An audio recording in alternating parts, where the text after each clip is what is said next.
parish, and once again we are here to bring us good news, news of encouragement.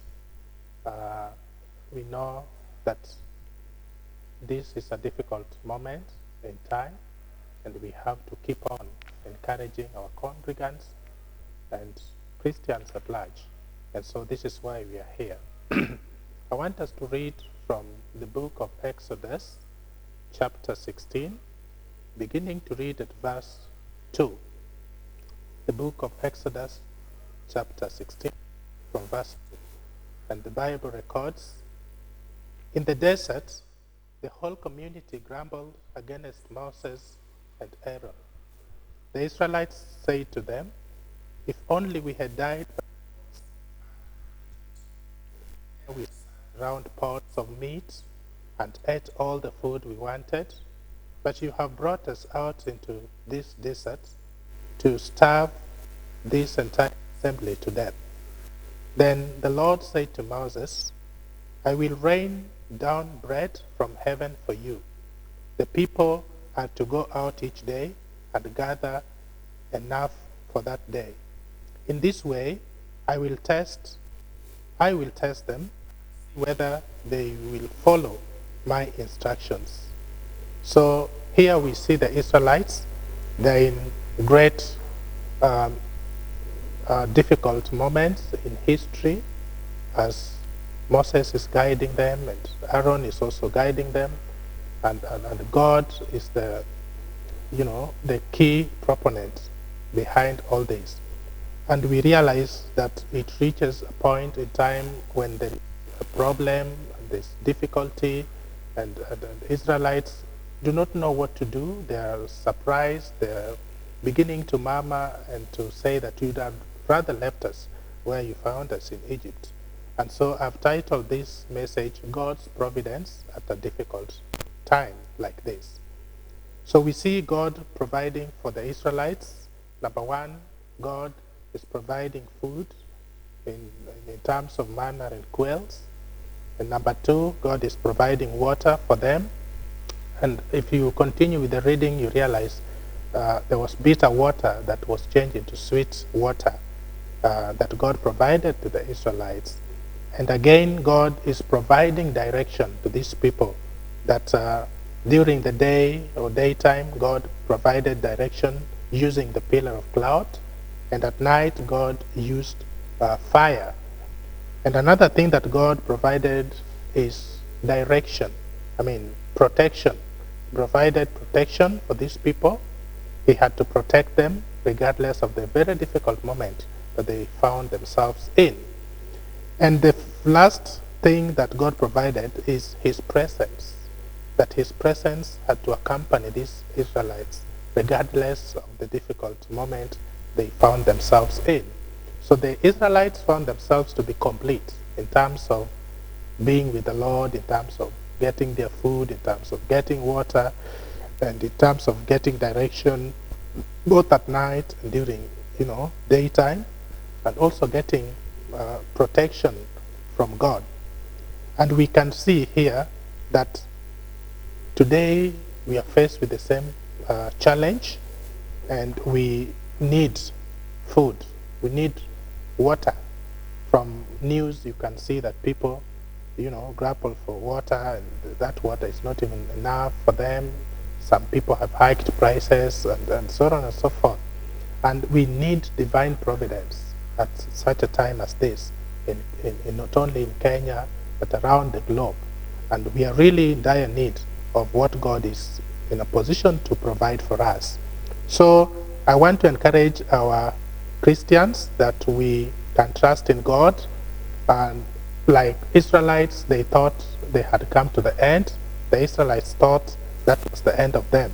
They were not having food, they were not having water, they were not having, they thought they were not protected. And some of them began to say, we wish we were left in Egypt, just to die there. Why were you bringing us here? And so they didn't know that the God who provides was still alive. God who provides was not dead. We should not be blindfolded like Israelites who never thought there was no God was not there to provide for them all the provisions that they needed at that particular moment. And so God is assuring us that, be it material or any other thing that we would have, needed from the Lord, He is in a position to provide for us. Today we are in dire need of many things, many material things, and even spiritual, nourishment, because our churches are closed. But then we are learning something, that we have to grow our fellowships at home and develop our family fellowships, so that we can get to know that God is not in the building alone, but just wherever we are. So it is important that we know that our God is a provider. So when God comes in to provide, He is teaching us something from the story of the Israelites. He is teaching us something from the story of Israelites, which is very dear to us at this particular moment, that we should not be greedy. We should not be greedy. The Israelites were instructed to take food for a day, not for tomorrow, not for many years to come. They were told, just take enough for you today.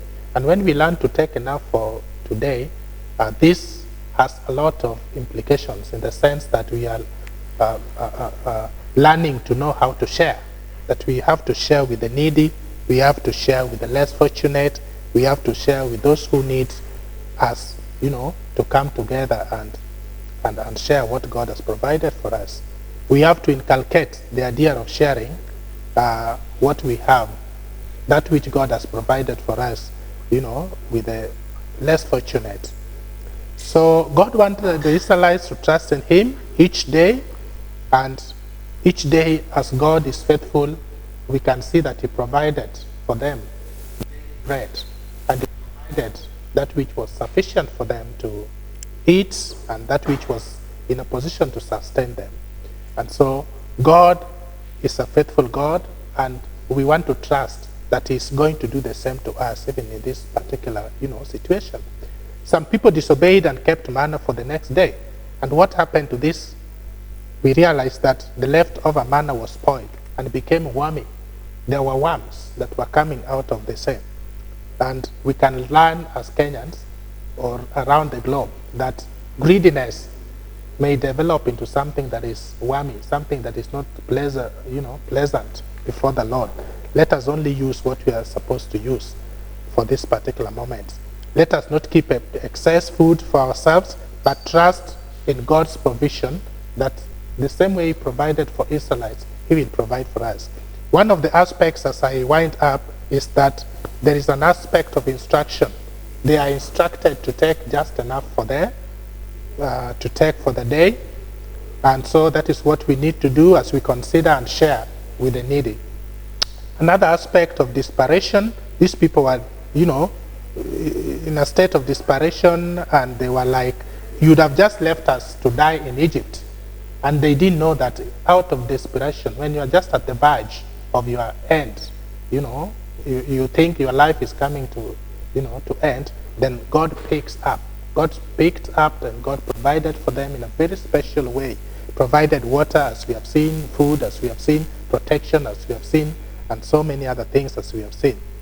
At this point in time, another aspect that comes in is the provision of God, that He's going to provide for us. He's going to,